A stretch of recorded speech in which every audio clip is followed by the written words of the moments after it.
Hey, flower friends. We are simulcasting again, friends. So hello, Instagram, and hello, TikTok.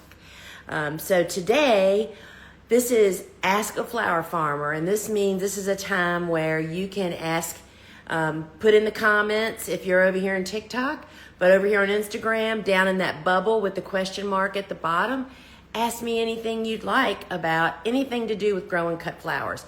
Flower farming business, flower farming anything, conditioning, seed starting, cool flowers, anything you've got, just bring it on. And while y'all are getting your questions together, I am gonna share a little bit about what's going on here on the farm, right?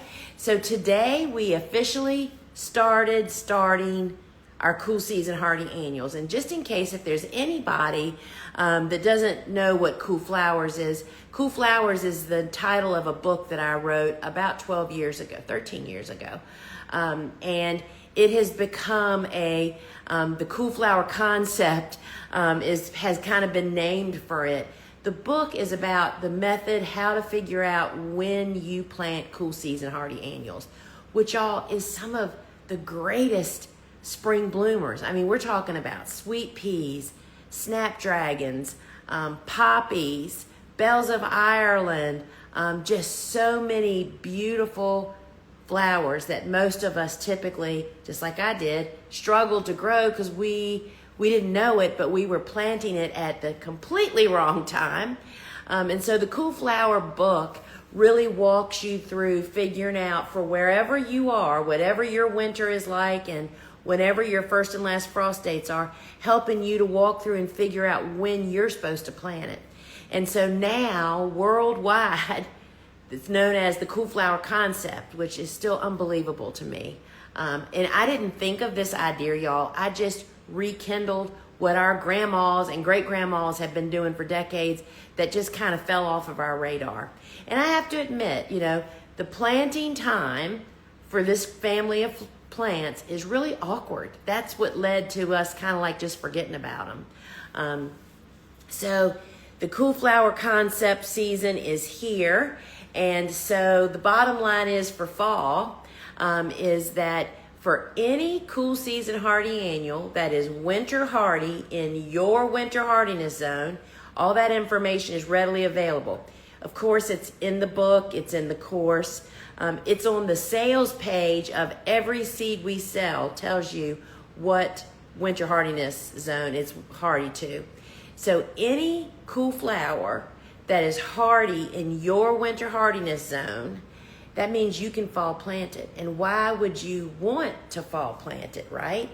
That is because what happens is you plant them 6 to 8 weeks, transplants or seeds, whichever they prefer, the actual flower, 6 to 8 weeks before your first expected frost. And what that does is gives them a little window of time, a little runway to get either sprouted and grown into a little plant if it's a seed, but if you plant a transplant, it allows it to get established. And then winter comes and they go dormant. But while they're in dormancy, they're like building an incredible little root system. And what that means is when spring comes, instead of you just planting them in spring, they are set and ready to hit the ground running. And what you'll learn is that you'll get twice as many stems, they'll be taller, they'll be more disease and pest resistant, and there's more stems. Y'all, it's just phenomenal. And there are other planting windows, but fall is what's imminent, and we today began I started our seeds for our transplants because we plant typically the 1st of October and really through the whole month of October. And that will be our first cash crops come spring. So if you're just joining us, this is Ask a Flower Farmer. And if you're on Instagram, that bubble down below with the question mark, you can enter any question you have, whether it's about cool flowers, if you're confused on that, or seed starting, or flower farming business, anything you've got, put it in there. And if you're on TikTok, just put it in the comments with a question mark at the head, and I will go back and actually pick those up. And I want to say to both of y'all, please share this live broadcast and invite your friends if you think you have a friend that might have a question. But I am just going to be talking more about cool flowers. So cool season hardy annuals, y'all. Who doesn't want to grow bells of Ireland? That was my struggle plant.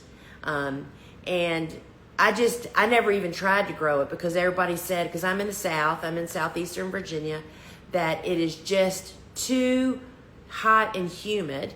It just takes them out, and disease and pests just rage on them, right?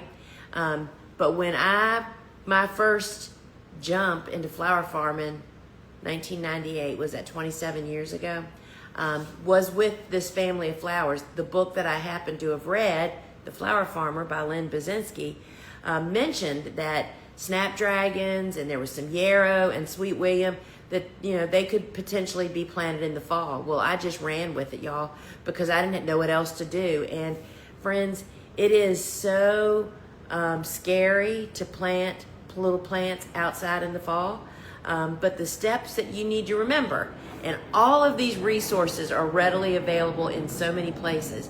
You only fall plant those cool season hardy annuals that are winter hardy in your zone, right? And so that means if you live in zone 4, obviously you're not planting what people in zone 8 are planting in the fall, right? And maybe you live in a zone, I was just talking to somebody in zone 3, that maybe you don't fall plant at all. That's not your window of opportunity. Your window is to plant in very early spring. When is that? That is 6 to 8 weeks before your last frost date in the spring. And if you carry a heavy snow load, that might mean that you maybe won't plant 8 weeks before your last frost date, but you're going to plant cool flowers a lot earlier than you could ever plant any warm season tender annual. It is an incredible family of plants to find what your sweet spot is. And it's it's our biggest cash crop of the year. It has been for the last 2 decades on my farm. Feverfew, Bells of Ireland, I've said that. Sweet William was really, really huge for us. Did you know Lisianthus is a cool flower? Helenium, straw flowers, stock, all of these just flowers that we all want to grow. And I feel pretty correct in saying everybody can plant these flowers. It's just that we all plant them at different timing. That's the big difference. And because it's not a blanket instruction like warm season tender annuals, that's what derails most of us. Because it's not a cut and dry. The book that I wrote last year called The Cut Flower Handbook, my whole real want with that book is to help people figure out when their 3 seasons of planting cut flowers is. And that book really takes you by the hand and leads you. All right, looks like we have a couple questions coming over here. Anne, I'm growing Mahogany Splendor for the first time. It's looking good. Do I harvest the central stem or wait for the branching? She's in zone 8A, West Texas. I'm also 8A. So Mahogany Splendor, we've been cutting it, so I don't know how big your branches are. It is a strong branching plant. And I wish I had some in here. It looks like a Japanese maple leaf, and it's deep burgundy. It is an incredibly productive plant. So the first year I grew it, I grew way too much of it. You will never need very much of this.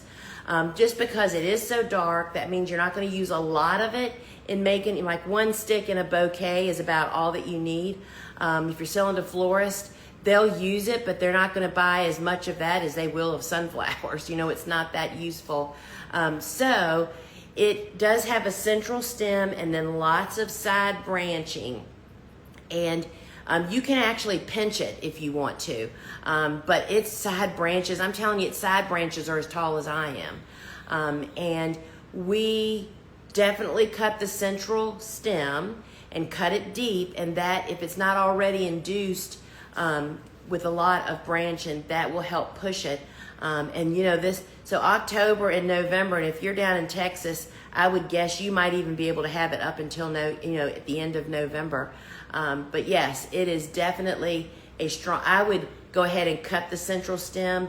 And what you're looking for maturity is that the tips aren't real fleshy, that they don't have a lot of emerging growth on them, or they will kind of wilt. That is definitely one that we strip hard. It's an all foliage plant, right?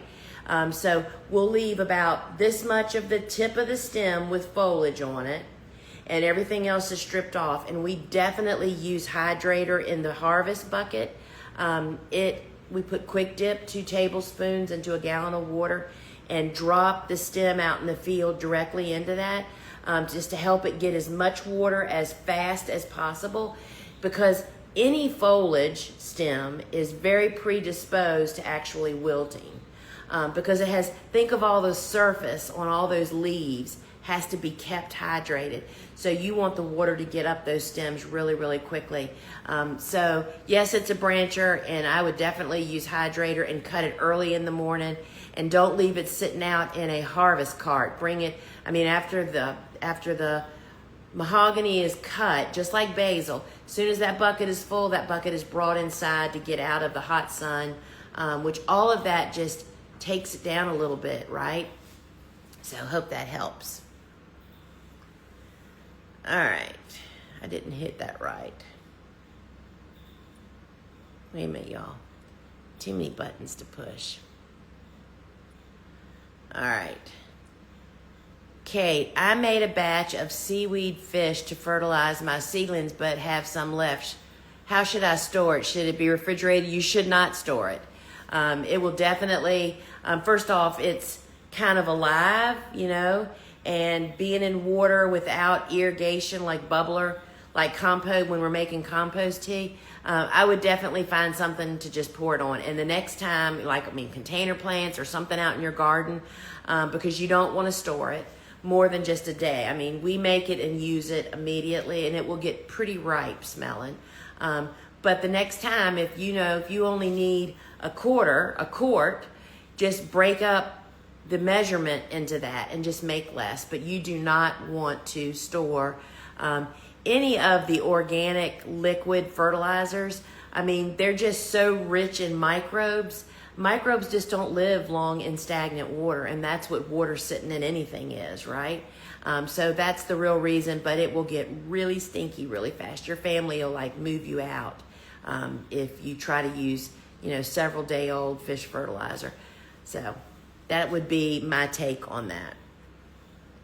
Let me just look over here and see if we have any questions.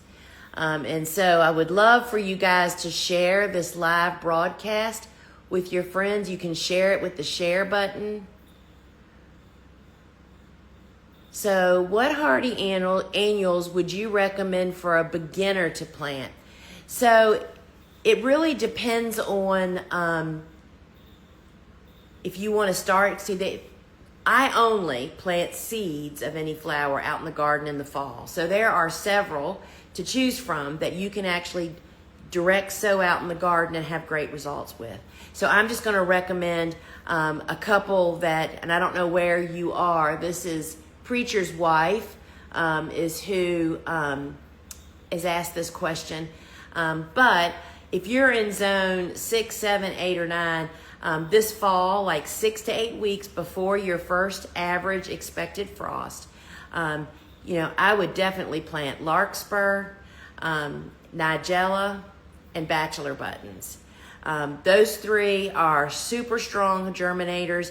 Follow the instructions on the packet, meaning does the seed get covered with soil or not? That makes the difference, whether they germinate or not. And those are 3 that they'll sprout into a little plant this fall, and that little plant will winter over, believe it or not, and then it will just take off come spring. Larkspur, for us, here where I am, blooms at Mother's Day, like when the peonies are blooming. It's really, really beautiful. And all 3 of them, because you can plant seeds in the garden, will reseed themselves. So if you plant them the first time strategically near your flower garden of other stuff, you might get some volunteers in the coming years. So I would highly recommend the Cool Flower book, which really explains the basic concept to help you wrap your head around. And then once you're hooked, the Cut Flower Handbook will just take you to the next level. So that's really a lot of fun. Thanks for asking over there in TikTok. All right, let's see. We got some more over here in Instagram. Kim, I think I heard you say you plant all your Snapdragons in the fall. Do you plant them at once or start them at different times in the fall? All right, so this is a great question. And I want to grab something first. So I'm going to show y'all something that I just showed to my club members, but I'm going to show it to you guys. You'll be the first public people. I'll show it to you in a minute. I don't want to forget. So the reason I always get this question is Snapdragons are a frequent crop that gets grown in greenhouses by growers that are growing for florists all over the world. I mean, there's acres of greenhouses of Snapdragons being grown in South America and everywhere else, right? So there's 4 groups of sunflowers. There's group 1, 2, 3, and 4. And those indicate when they're going to bloom. And it's really related to the day, to the conditions that they're growing in. So group 1 is the earliest snaps to bloom. And they bloom in early spring. But it's not really about early spring. It's about the day length. They start to bloom when the days are short. Okay, like early spring is, right? And then, so Chantilly is a variety a lot of people are familiar with. That's group 1. Literally here on my farm, they bloom the end of March and just go through till the end of May easily. So that's group 1. Then group 2, even though they're planted at the same time, group 2 starts, a couple weeks later maybe, and then group 3, and they all just kind of fall in. So to answer your question, all of our snaps are literally started at the same time and planted at the same time. I mean, not like the same day, but close thereof.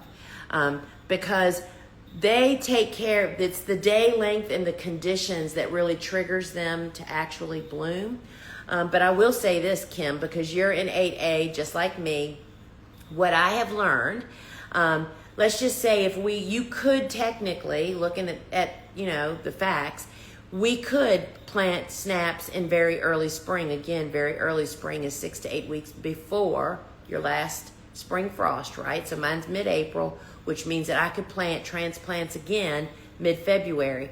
But what I have learned is that I would never plant groups 1 and 2. Remember, they're the first ones to bloom in short days, because if I planted them in February, guess how tall they'd be when they tried to start blooming? They'd be like this tall, right?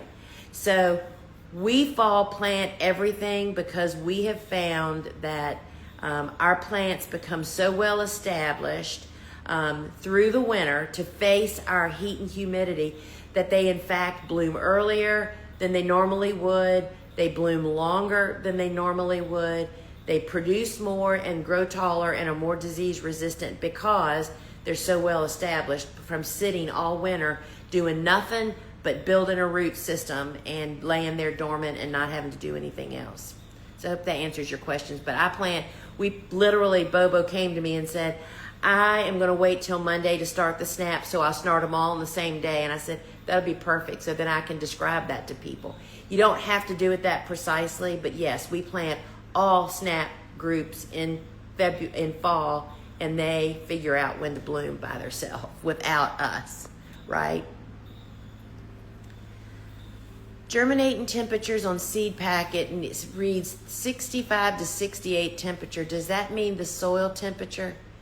So is that our seed packet? I cannot speak because I don't think we actually even put, let me look. I don't even think we put soil temperatures on seed packets.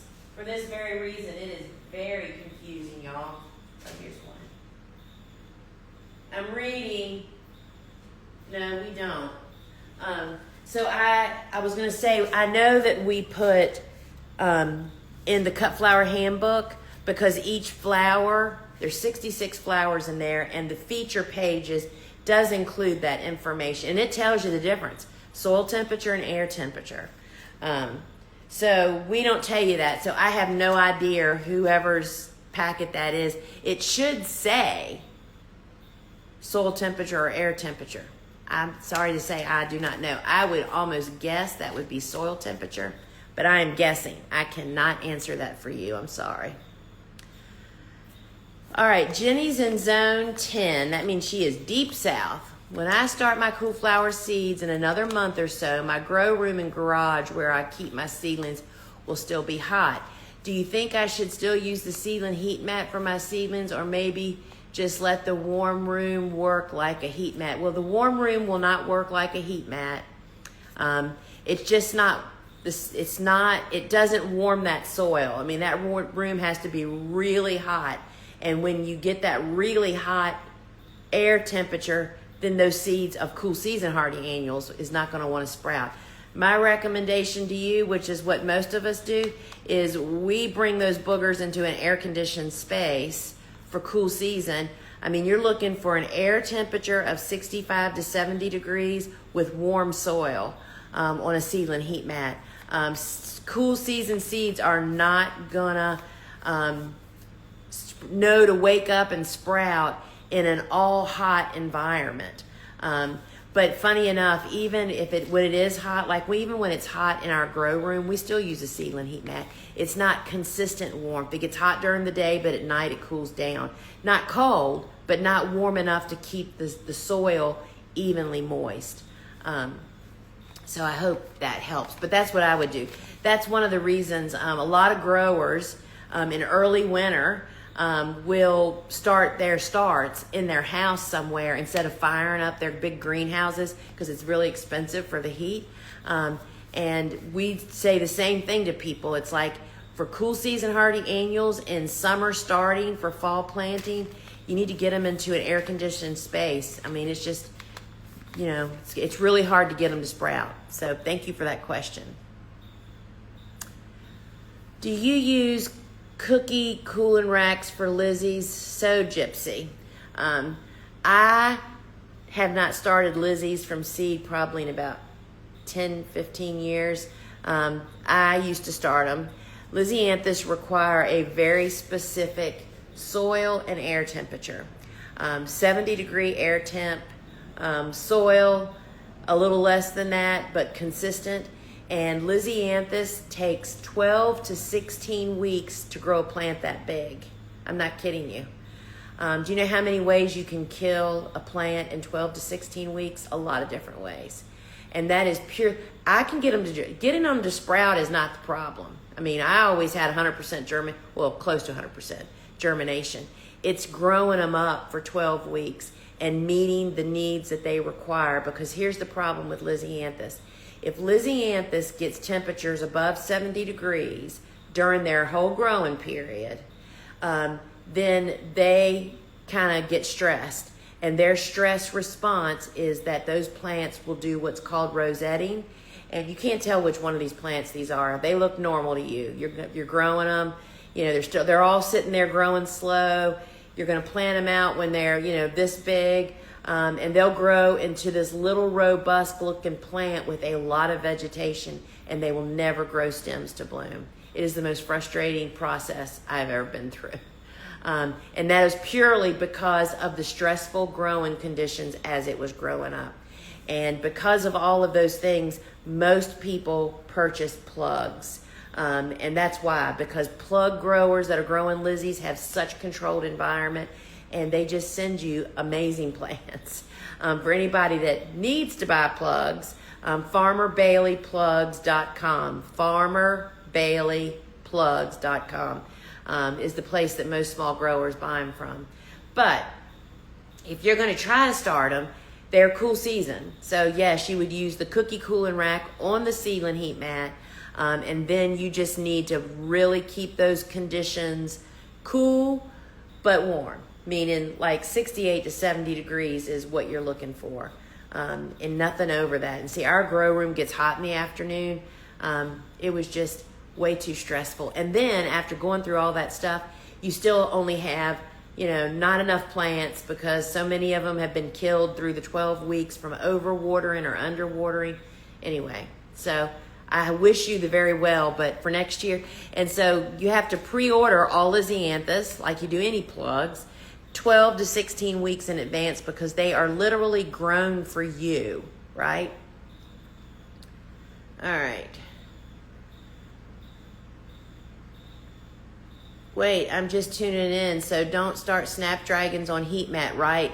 Elizabeth over in TikTok is asking, yes, we definitely put Snapdragon. We put all Cool Season Hardy annual seeds onto a Seedling heat mat. However, we place a cookie cooling rack on the heat mat to tone it down just a little bit. They still need warmth to break dormancy, but it's not as hot as warm season stuff, right? So yes, we definitely do that.